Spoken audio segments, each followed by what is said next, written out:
श्रीमद् वेङ्कटेशाय मङ्गलम्। स्वतः सर्वविदे सर्वशक्तये सर्वशेषिणे सुलभाय सुशीलाय वेङ्कटेशाय मङ्गलम्।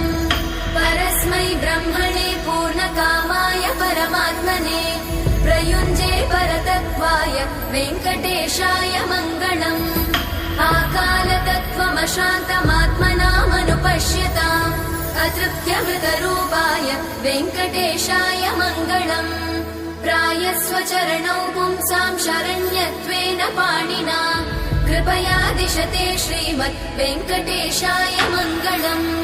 दयामृततरङ्गिण्यास्तरङ्गैरिव शीतलै अपाङ्गै सिञ्चते विश्वं वेङ्कटेशाय मङ्गलम्। स्रग्भूषा